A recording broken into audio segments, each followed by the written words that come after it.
Pagkatapos ng transaksyon sa pagbili ng bahay, agad silang inasikaso ng isang lalaking staff. Magalang nitong sinabi kina Linzin na doon na sila dumaan at siya na mismo ang maghahatid sa kanila papunta sa Dragon Garden No. 1. Samantala, ang dalawa namang sina Nini at Mr. Jean ay tila naging mga payaso na lamang sa sitwasyon dahil sila lang naman ang niloloko nila. Makalipas ang ilang sandali, nakarating din sila sa Dragon Garden No. 1, isang napakalaki at napakagandang villa na animoy obra maestra ng kagandahan. Pagkababa nila ng sasakyan, agad na iniabot ng staff ang susi kay Linzin at buong galang na sinabi na mula sa araw na iyon, siya na ang tunay na may-ari ng Dragon Garden No. 1. Nagpasalamat naman ng taos-puso si Linzin dahil sa maayos na pag-asikaso sa kanila. Ngunit sa mismong harap ng villa, isang katawa-tawang eksena ang bumungad. Ang gwardya ay mahimbing na natutulog habang nakatayo, at tumutulo pa ang kanyang laway sa sobrang sarap ng pagkakaidlip. Sa sandaling iyon, malakas na tinapakan ni Linzin ang sahig upang gisingin ang gwardya mula sa kanyang matamis na pagtulog. Bigla itong napamulat ng mata, gulat na gulat sa malakas na kalabog. Pagkakita sa kanila, agad siyang nagalit at mariing nagtanong kung sino sila. Sabay dagdag na walang sinumang hindi awtorisadong tao ang pinapapasok sa Dragon Garden No. 1 Villa. Ngunit hindi na niya natapos pa ang kanyang sermon, dahil isang malakas na sipa sa mukha ang agad niyang natanggap. Habang sumasakit pa ang kanyang panga, mariin pang sinabi ng sumipa na tanggapin niya ang mala-Jackie-chan niyang sipa. Sa puntong iyon, dumating pala sa eksena si Mr. Chi. Nagmala kung Fu Master pa ito habang pinagpapagpagan ang kanyang kamay, sabay natatawang sinabi na buti na lang daw at nakarating siya sa tamang oras dahil alam na niya kung paano tatakbo ang ganitong kwento. Dahil sa biglaan at nakakatawang ginawa ni Mr. Chi, hindi na nakapagsalita pa sina Linzin at Luo Yaxi. Pagkatapos noon, habang papasok na sina Linzin sa loob ng villa, masayang sinabi pa ni Mr. Chi mula sa labas ng gate na iniiwan na niya si Mr. Chen at ang maganda nitong kasama upang mag-enjoy sa kanilang bagong bahay, sabay bati ng pagbati ng masaya at maginhawang buhay para sa kanilang dalawa. Pagpasok nila sa loob ng villa, agad nilang nadatnan ang napakaraming nakapilang tauhan, mga katulong, butler, kusinero, at iba pang staff ng bahay na sabay-sabay na bumati sa kanilang pagdating. Habang naglilibot sila, napansin nila ang isang silid na pawn ng mamahaling alak. Makikita agad na hindi basta-basta ang mga ito, kundi mga bihirang koleksyon na nakalagay sa mga estan. Sa labas naman, nakikita ang isang napakalaking swimming pool na tila idinisenyo para sa marangyang pamumuhay, at katabi nito ang isang resting cottage na perpekto para sa pagpapahinga. Hindi pa doon natatapos ang lahat. Nang magtungo sila sa isa pang silid, bumungad sa kanila ang isang sariling gym na napakaayos at pawn ng mamahaling kagamitan. Halatang ginawa ito para lamang sa isang marangya at kumpletong pamumuhay. Makalipas ang ilang sandali ng pag-ikot, nakarating din sila sa loob ng banyo. Napangiti si Linzin at sinabi na napakalaki ng banyo, na maaari ngang magsya ng 10 tao kung gugustuhin. Dagdag pa niya na mayroon pang sauna na nakadikit dito. Sa narinig, biglang namula si Luo Yaxi. Kakaiba ang kanyang naramdaman lalo na't silang dalawa lamang ang nasa loob ng banyo. Lumapit siya sa shower at agad itong binuksan. Nang marinig ni Linzin ang biglaang pagdaloy ng tubig, napalingon siya kaagad at nagtatakang tinanong sa sarili kung bakit bigla na lang binuksan ni Luo Yaxi ang shower. Habang tumutulo ang tubig, basang-basa na ang buong katawan ng babae, at kitang-kita ang kaakit-akit na hubog ng kanyang katawan. Mahinahon niyang sinabi kay Linzin na hindi sinasadya at aksidenteng napindot lamang niya ang switch. Sa nakita, hindi na mapigilan ni Linzin ang mamula ang kanyang mukha. Lalong yumigting ang tensyon nang titigan niya ang dibdib ni Luo Yaxi. Bahagyang nauutol pa niyang sinabi na mas mabuti kung mag-hot shower na lang ito para hindi siya sipunin. Kasabay noon, agad siyang tumalikod at nagpaalam na bibilhan na lang niya ng bagong kasuotan si Luo Yaxi. Ngunit bago pa siya makalabas, mabilis siyang pinigilan ng babae. Lumapit si Luo Yaxi sa kanya, namumula ang mukha at mariing sinabi na huwag siyang umalis, dahil sa sobrang laki ng villa ay nakakaramdam siya ng takot kapag nag-iisa. Sa narinig, hindi na rin nagpigil si Lin Xin. Sa halip, kapwa nila hinubad ang kanilang mga suot at basta na lamang inilapag sa sahig. Sa ilalim ng bumubuhos na tubig ng shower, nagtagpo ang kanilang mga mukha. Habang magkaharap, ramdam nilang dalawa ang init ng kanilang katawan na hindi na mapigil ang sumiklab. Agad na binuhat ni Lin Xin si Luo Yaxi papunta sa bathtub. Pagkalapag nilang dalawa roon, ramdam nila ang init at sarap ng tubig na dumadampi sa kanilang katawan. Kasabay noon, hindi na napigilan pa ni Lin Xin ang kanyang sarili. Lumapit siya kay Luo Yaxi at mariin itong hinalikan sa mga labi. Sa sandaling iyon, dama nilang pareho ang matinding tamis ng bawat isa. Namumula sa kilig at ramdam ang sobrang sarap ng sandali, masayang sinabi ni Luo Yaxi na mahal niya si Lin Xin ng labis-labis. Sa mismong oras na iyon, nadagdagan pa ng 2% ang kanyang favorability para kay Lin Xin. Biglang lumabas ang mga notification sa harapan ni Lin Xin. Binati siya ng sistema at nag-anunsyo, "Binabati kita, host. Mas lalo kang umusad sa iyong counterattack at nakamit mo na ang unang 100% matagumpay na estratehiya." Ang relasyon ni Luo Yaxi sa host ay nagbago. Mula ngayon, siya ay magiging lubos na tapat sa iyo at hinding-hindi ka pagtataksilan. Nagamit counterattack gold, 300 milyon. Cashback, 30 milyon. Gantimpala, lahat ng attributes tataas ng isang level. Gantimpala, maaari kang pumili ng anumang kasanayan na hindi bababa sa B rank. Nais mo bang pumili ngayon? Sa nakita, hindi makapaniwala si Lin Xin. Masayang napakuyom ang kanyang kamao at nag-isip sa sarili, kung ganap ng tapat at kailanman ay hindi magtataksil si Luo Yaxi. Ibig bang sabihin kahit malaman niyang nililigawan ko pa ang ibang babae, hindi siya magseselos o mababawasan ang kanyang favorability. Ibig sabihin, wala ng love triangle. Ang magkaroon ng dalawa ay hindi na pangarap, kamangha-mangha. Kasabay nito, sinabi niya sa kanyang sarili na abala siya ngayon at mamaya na lang pipili ng kasanayan. Habang siya ay malalim sa pag-iisip, biglang tumalon si Luo Yaxi papunta sa kanya, mahigpit siyang niyakap at mariing sinabi na gusto pa niya. Dahil doon, ipinagpatuloy na nila ang kanilang ginagawa, habang tuluyan silang nadadala ng init ng sandali. Kinabukasan, sa dormitoryo ng mga babae. Sa kwarto ni Liu Yikeng, kagigising lang niya mula sa masarap at mahimbing na tulog, sabay pa ng malalim na paghikab. Ngunit agad siyang napatigil at nagulat nang makita niyang kara-rating lang ni Luo Yaxi. Nanginginig pa ang buong katawan nito na para bang galing sa isang nakakapagod na karanasan. Dahil sa kanyang nakita, agad siyang napatanong, kung saan nga ba nagpunta si Luo Yaxi kagabi. Umakyat naman agad si Luo Yaxi sa kanyang hig-on sa double deck at mariin na sinabi kay Liu Yikeng na pagod siya at na mas mabuti na lang na tingnan nito ang kanyang moments. Dahil doon, mabilis na kinuha ni Liu Yikeng ang kanyang cellphone at agad na tiningnan ang pinakahuling post ni Luo Yaxi. Sa post na iyon, makikita ang 4 na larawan kung saan kasama niya ang isang lalaki. At sa kanyang caption, malinaw na ipinahayag ni Luo Yaxi, "Matamis na mga salita sa aking labi, sinag ng araw sa aking mukha, pag-ibig sa aking isipan, at ikaw na nasa aking tabi." Sa nabasa ni Liu Yikeng, hindi niya mapigilan ang mag-alab sa galit, dahilan kaya nanginginig na ang kanyang mga kamay habang hawak ang telepono. Napagtanto niya agad na si Lin Xin ang lalaking kasama ni Luo Yaxi sa mga larawan. Habang nakahiga pa at humihikab dahil sa sobrang antok, mariing sinabi pa ni Luo Yaxi na sa mundong ito, bukod kay Lin Xin, sino pa ba ang maaari niyang isipin? Dagdag pa niya, ang villa ay binili mismo para sa kanya ni Lin Xin at iyon na ngayon ang kanilang tahanan. Hindi naniwala si Liu Yikeng, kaya nakangisi niyang sinabi kay Luo Yaxi na tinatawag pa nitong tahanan ang villa.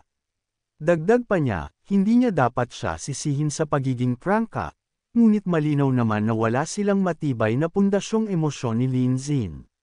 Baka nga nilalaro lamang siya nito at huwag sana siyang masyadong mahulog ng lubusan. Ngunit imbes na magalit, nagpasalamat lang si Luo Yaxi sa paalala. Mariin pa niyang sinabi na ang kanyang pagmamahal kay Lin Xin ay umabot na sa antas na hindi na maiintindihan ng kahit sino. Kahit pa may ibang babaeng magpakita ng interes kay Lin Xin, hinding-hindi siya magseselos, dahil alam niyang palagi siyang mananatili sa tabi nito. Sa narinig, hindi makapaniwala si Liu Yixing. Sinabihan pa niya si Luo Yaxi na tila nababaliw na ito. Ngunit kalmado lamang ang naging sagot ni Luo Yaxi. Sinabi nitong sapat na ang usapang iyon at inamin pa niya na siya ay pagod na pagod kagabi dahil kay Lin Xin. Dagdag pa niya, susuportahan pa nga niya si Liu Yixing kung nais nitong subukang makuha muli si Lin Xin, kung kakayanin niya. Sobrang nagulat si Liu Yixing sa narinig. Agad siyang pinagpawisan ng malamig sa kaba, habang sa isip-isip niya ay sinabi na kay abangan lang talaga ang pinapakita ni Luo Yaxi. Ngunit napangiti rin siya sa isip, dahil kahit hindi naging perpekto ang kanyang plano noon, paniguradong sa susunod ay mararamdaman na talaga ni Lin Xin ang kanyang pagkakaiba. Sa sarili niyang kumpiyansa, nasabi pa niya sa isip na siya ay lubos na naiiba sa mga babaeng puro pa-extra lang at walang lalim. Makalipas ang ilang araw, sunod-sunod na notification ang dumating sa cellphone ni Lin Xin. Habang mahimbing pa siyang natutulog, patuloy ang tunog ng kanyang telepono, ngunit sa sobrang dami nito ay napilitan na rin siyang magising. Naiinis pa niyang inisip kung bakit ang aga-aga at tila walang tigil ang ingay ng cellphone. Pagkabukas niya, bumungad agad ang mga chat notification. Una, isang mensahe mula kay Luo Yaxi na nagsasabing, "Mahal, kaarawan mo ngayon. Tara, lumabas tayo para mag-dinner at manood ng sine." Sunod naman ang mensahe mula kay Liu Yixing na bumati ng "Maligayang kaarawan." At nagdagdag pa na nais sana niyang sabihin iyon ng personal, kaya tinanong kung maaari silang magkita sa tulay ng Yingho sa paaralan. Sa kanilang group chat, binati rin siya ng mga kasali roon ng sabay-sabay, "Maligayang kaarawan kay Ginoong Chen." At mula naman kay Jiang Xiuan, isang mensahe ang nagpaabot ng pagbate, "Happy birthday, Lin Xin." Buti na lang at binanggit ni Feng Bil iyan, kung hindi ko pa malalaman. Bilang isa sa pinakamalaking shareholder ko, mali naman kung hindi kita ililibre, hindi ba? Sa lahat ng nabasa, hindi napigilan ni Lin Xin ang mapangiti. Nagpausal na lang niya sa sarili na nakalimutan pa pala niyang kaarawan niya ngayon. At sa isip niya, wala pa ni isang babae ang nagdiwang ng kanyang kaarawan noon. Agad siyang nag-reply sa isa sa mga mensahe. Pinadala niya ang sagot na nagpapasalamat at nagsabing labis siyang naantig. Ngunit idinagdag din niya na nakaplano na ang kanyang pagdiriwang kasama ang mga kadormitoryo ngayong araw, kaya sa susunod na lang sila makakapagkita. Pagkatapos may padala ang mensahe, agad niyang inihagis ang cellphone sa tabi. Napahawak siya sa kanyang ilong at napabuntong hininga, iniisip kung biro ba ang sitwasyon. Sa isip niya, paano nga ba niya haharapin ang ganito karaming babae sa loob ng iisang araw? Nakakatawa man, pero malinaw sa kanya na hindi siya isang time management master. Agad na bumangon si Lin Xin, ngunit nagulat siya nang mapansin niyang nakatingin na sa kanya ang kanyang mga kaibigan. Dahil doon, hindi na niya naituloy pa ang gusto sana niyang sabihin. Sa puntong iyon, nagsalita si 4i at nakangiting ipinaalala kay Lin Xin na kaarawan niya ngayong araw, at dahil doon sila na mismo ang maghahanda at maglilibre sa kanya ng masarap na hapunan sa gabi. Agad na pumayag si Lin Xin at masayang sinabi na kung ganoon, hindi na siya magiging mahiyain. Sa naging sagot niya, nagkatinginan ang kanyang mga kaibigan at tila nagkaroon sila ng magandang plano para sa kanya. Makalipas ang ilang oras, dumating na ang gabi. Dumiretso si Lin Xin sa napiling restaurant. Ang gusali ay napakagarbo at halatang para lamang sa mga mayayaman. Napakamot siya ng ulo habang iniisip sa sarili kung bakit siya ay lalibre ng tatlong iyon sa ganito kamahal na lugar. Kasabay nito, pumasok na siya sa loob ng restaurant habang nakatingin sa kanyang cellphone. Habang naglalakad, naisip niya na noong nakaraang pagkakataon ay kasama niya si Yan Bao kumain sa lugar na ito. Alam din niyang naroon sina President Joe at ang iba pa, nakaupo sa isang booth sa ikatlong palapag. Makalipas ang ilang sandali, nakarating na si Lin Zin sa ikatlong palapag. Agad niyang naisip na kuhaan ng litrato ang kanyang sarili upang ipaalam sa kanyang mga kasama na naruroon na siya sa lugar. Pagkatapos niyang makunan ang kanyang sarili, kaagad niya itong ipinadala sa grupo at sinabayan pa ng tanong kung nasa restaurant na ba sila sa ikatlong palapag. Ngunit bago pa siya tuluyang makagalaw, isang babae ang biglang lumapit mula sa kanyang likuran. Galit na galit itong sumigaw at sinermonan si Lin Zin, akusado pa siya na palihim siyang kinukunan ng litrato. Mariin itong ipinag-utos na burahin agad ang kuha at humingi siya ng tawad. Sa gulat ni Lin Zin sa biglaang eksena, agad niyang sinagot ang babae at mariing ipinaliwanag na wala siyang sinasabing ganun, at hindi rin siya nagpicture sa kanya. Pero ngumisi lamang ang babae na may halong pangungutya, at matapang nitong idiniin na lahat daw ng lalaki na palihim na kumukuha ng litrato ay palaging ganyan ang sinasabi. Sabay na itinuro pa niya si Lin Zin at mariin na nagbabanta, na kung hindi ito agad magbubura, magbibilang siya hanggang 3 at tatawag ng pulis. Dahil sa lakas ng kanyang boses, agad na nakapukaw ito ng atensyon ng mga tao. Nagsimula silang magsipagtitig at magtipon sa paligid ng dalawa, sabik na makisilap at makichismis sa nagaganap. Hindi pa doon natapos ang pambabastos ng babae, dahil mayabang pa nitong idinagdag na talagang nakakabaliw daw ang mga ganitong pangyayari, dahil lamang sa medyo naiiba siya, kung saan man daw siya magpunta, palaging may mga lalaki na palihim na kumukuha ng litrato niya. Dahil sa sobrang pangmamaliit nito, seryosong hinarap siya ni Lin Zin at mariing pinutol ang kanyang pananalita. Sinabi niyang tigilan na ang walang basehang akusasyon dahil hindi niya siya kinuhaan ng litrato. Agad niyang inilabas ang kanyang telepono at ipinakita mismo ang kuha upang patunayan ang kanyang sinasabi. Dinagdagan pa niya ng mariing pahayag na dapat buksan nito ang mga mata ng maigi at tingnan ng malinaw.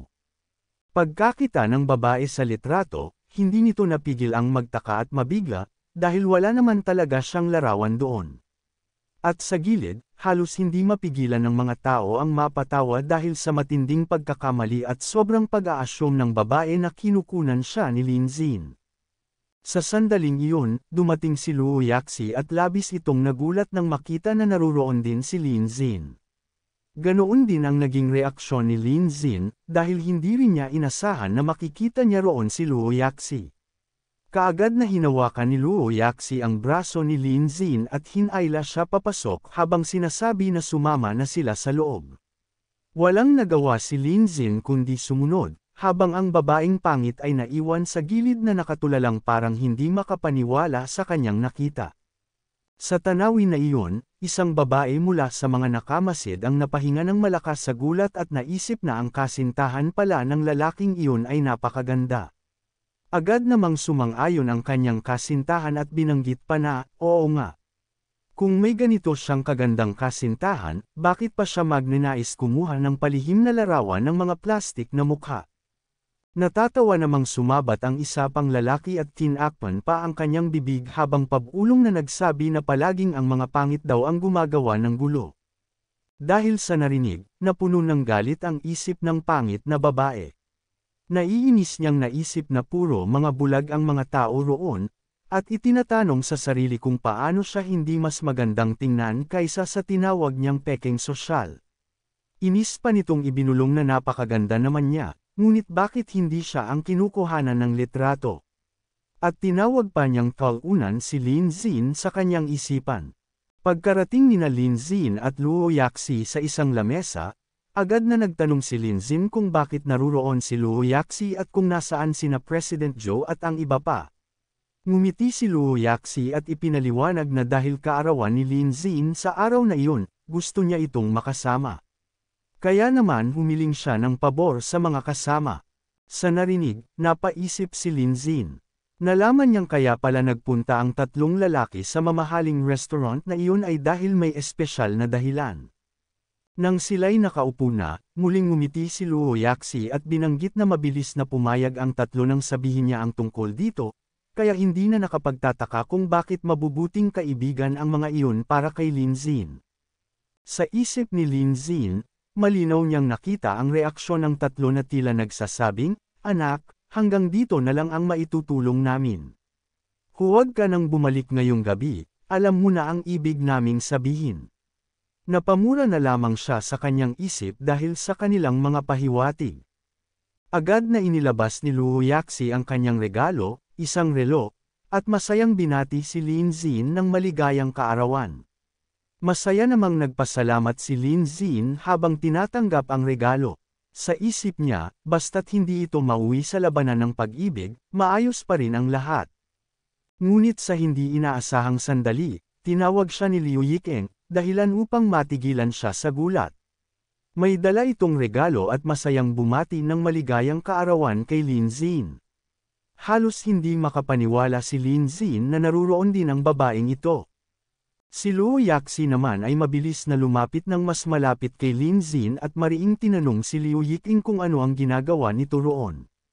Ngunit hindi natinag si Liu Yikeng, kaagad siyang umupo sa tabi ni Lin Xin, inilapag ang regalo sa mesa, at nakangiting sinabi na ang dala niya ay isang fanshezi na sinturon, na ayon sa kanya, ay ang tanging bagay na babagay sa estilo ni Lin Xin. Hindi na nakapidyo si Luo Yaxi at mariin niyang sinabi na ang sinturon na iyon ay nagkakahalaga lamang ng 50,000 yuan. Para sa kanya, sobrang mura ng Reg Along yun. Ipinagyabang pa niya na ang dala niyang regalo ay isang bagong relo na Omega na nagkakahalaga ng 200,000 yuan. Ngunit agad namang tumutol si Liu Yikeng at mariin niyang sinabi na hindi iyon patas. Ipinunto niyang napakaraming regalo na ang ibinigay sa kanya ni Lin Xin, at ang sinturon man niya ay nagkakahalaga lamang ng 50,000 yuan, iyon na ang lahat ng pera na mayroon siya. Dito na hindi nagustuhan ni Lin Xin ang sitwasyon. Kaagad niyang sinabi kay Liu Yikeng na isauli na lang ang regalo dahil hindi niya ito tatanggapin. Sa narinig, hindi mapigilan ni Luo Yaxi ang mapatawa sa gilid. Ngunit kabaliktaran naman ang naging dating kay Liu Yikeng, na mula ito at sa kanyang isipan, naisip niyang sinabi ni Lin Xin na isauli ang sinturon dahil agad nitong naisip na nagastos niya ang lahat ng pera niya para dito. Para kay Liu Yikeng, isa itong mapagmalasakit na desisyon, at lalo lamang niyang napatunayan sa sarili na minamahal talaga siya ni Lin Xin. Dahil dito, tumaas ng 3% ang antas ng kanyang pagkagusto kay Lin Xin, umabot ito sa 74%. Nagulat si Lin Xin sa nakita at napaisip kung anong meron sa babaeng ito. Paano, kahit tinanggihan niya ang regalo, ay lalo pang nadagdagan ang pagkagusto nito sa kanya. Magsasalita na sana siya ngunit bigla siyang napatigil nang biglang niyakap siya ni Liu Yikeng at masaya pang idiniin na lalo pa niyang nagugustuhan si Lin Xin. Sa nakita ni Luo Yaxi, hindi niya napigil ang sumabat at galit na tinanong si Liu Yikeng kung ano ang ginagawa nito at mariing sinabi na bitawan niya si Lin Xin. Dahil sa ingay na nilikha nila, hindi napigilan ng mga tao sa paligid ang mapatingin at mag-usisa. Muli, iniabot ni Liu Yikeng ang kanyang regalo at sinamahan pa ito ng isa pa niyang inihandang bagay. Sinabi niyang hindi na kailangan pang magsalita ni Lin Xin dahil naiintindihan na niya. Hindi na nakasagot pa si Lin Xin sa kanyang narinig. Pagkatapos nito, ipinakita pa ni Liu Yikeng ang isa pa niyang regalo at mariin niyang sinabi na katulad ng pagkakaintindi niya kay Lin Xin, hindi niya nakalimutan ang nabanggit nito tungkol sa reverse bunny girl costume. Sa nakita, hindi napigilan ni Lin Xin ang mabigla at mapamura sa isip. Kaagad na sumabat si Luo Yaxi at mariing sinabi kay Liu Yikeng kung paano ito nakapapanlate ng ganoon. Ngunit ngumiti lamang si Liu Yikeng at mariin niyang binanggit na ganoon naman talaga ang ginagawa ng isang taong tunay na umiibig.